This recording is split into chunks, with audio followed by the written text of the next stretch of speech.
Bismillahirrahmanirrahim. Assalamualaikum warahmatullahi wabarakatuh.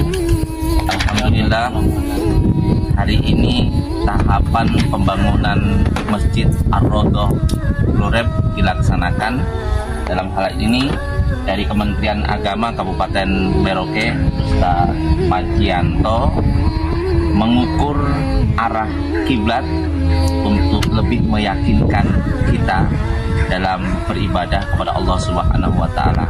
Jadi terima kasih Ustaz Pajianto, hari Minggu, hari libur sudah membersamai kita untuk mengukur arah kiblat. Semoga ini berkah untuk kita semuanya. Amin amin ya robbal alamin. Ar-Raudhah Bloreb insyaallah yes dan akan terbangun. Amin.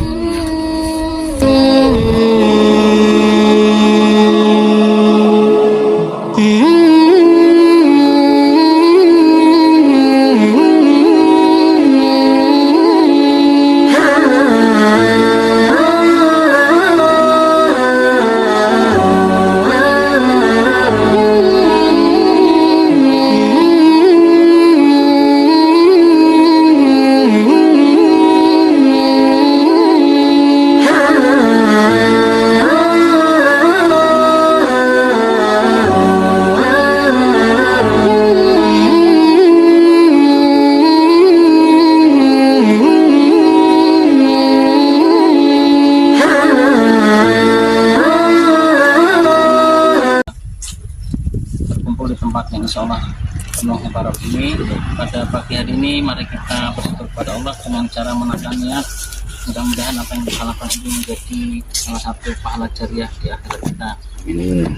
Bapak Ibu, bapak-bapak yang dirahmati Allah Subhanahu wa taala. Salam dan salam semua tercurah dari bahan junjungan Nabiullah Muhammad SAW. Mudah-mudahan kita di akhirat mendapat syafaatnya. Baik, langsung saja terkait pengukuran arah kiblat pada pagi hari ini, bapak-bapak yang dirahmati Allah. Pengukuran kiblat pernah dilakukan di tempat yang lalu. Sedikit sudah saya sampaikan briefing, mungkin ada bekas yang pengukuran juga itu. 5 derajat, kita nggak lagi menghadap ke Ka'bah kalau dari Indonesia. Bisa menghadap ke Kamerun. Nah, tempat ini main bola ya. Kenya atau Kamerun. Melenceng 10 derajat ke arah utara ke Somalia, melenceng 15 derajat bisa menghadap Sudan, 20 derajat ke Yaman, 25 derajat ke arah Saudi.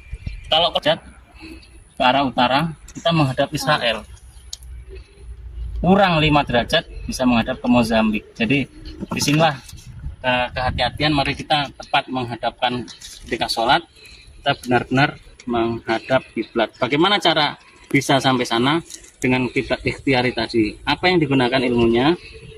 Banyak sekali cara mengukur, 1000 cara, tapi secara garis besar atau secara hal yang mudah dipahami di masyarakat. Pertama, menggunakan ilmu yang disebut trigonometri. Mungkin kalau kita masih ingat, jadi segitiga bola. Segitiga itu kan begini bapak-bapak ya. Nah, kalau segitiga ini segitiga apa namanya? Siku-siku. Siku-siku. Nah, segitiga siku-siku ini ada 3 titik. Nah, titik pertama titik koordinat di mana kita berada. Titik kedua adalah titik Ka'bah. Titik ketiga adalah titik utara.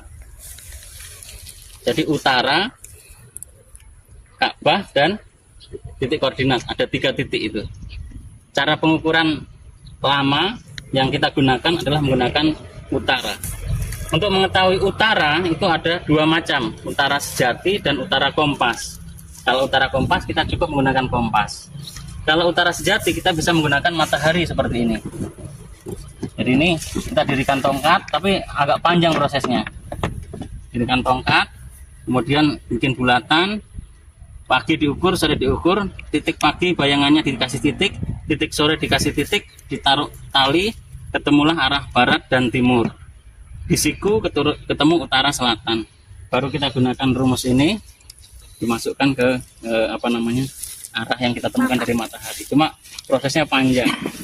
Kita sepakat pakai kompas ya bapak-bapak ya, biar praktis. Nah kemudian cara yang selanjutnya, cara mengukur selain dari apa namanya tadi, kiblat ikhtiari dengan trigonometri, ada namanya rosdul kiblat.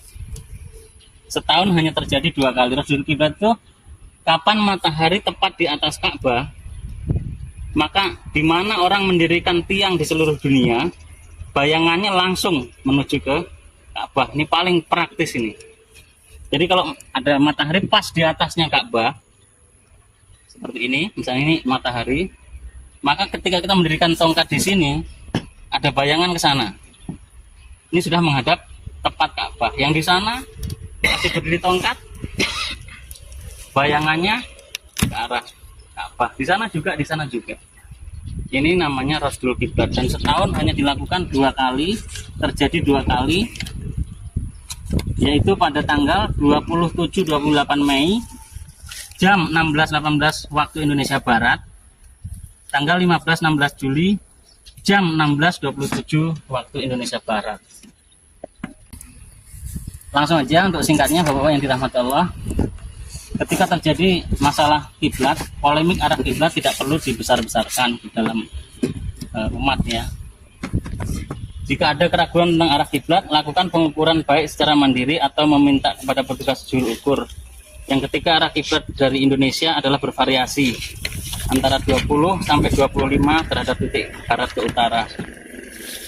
Cara paling sederhana atau akurat untuk mengukur arah kiblat adalah rosdul kiblat tadi. Jika tidak bisa diselesaikan masalah arah kiblat, maka bisa dipermasalahkan, diajukan ke pengadilan agama. Na'udzubillah min dzalik ya.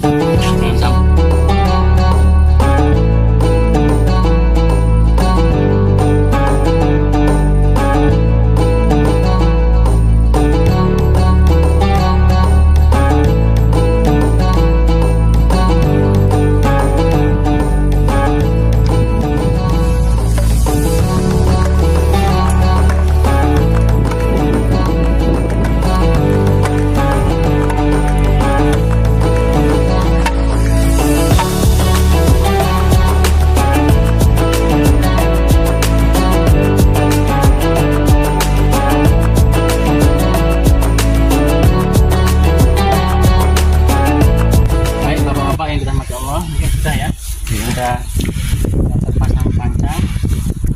Terakhir perlu kami sampaikan, ini nggak perlu diperbesar, cuman hanya pengetahuan yang sifatnya khilafiyah. Apa yang kita lakukan di sini,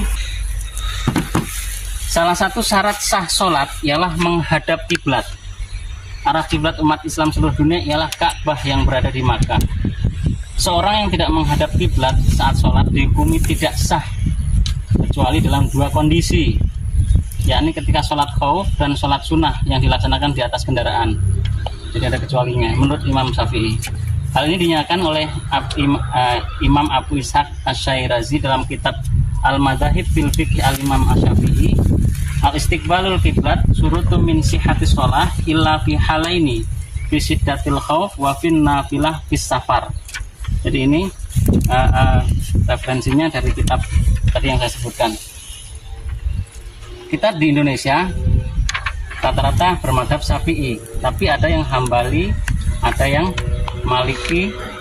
Nah ini nanti ada yang mengatakan nggak mesti harus pas ke Ka'bah, yang penting arah-arah Ka'bah saja sudah sah.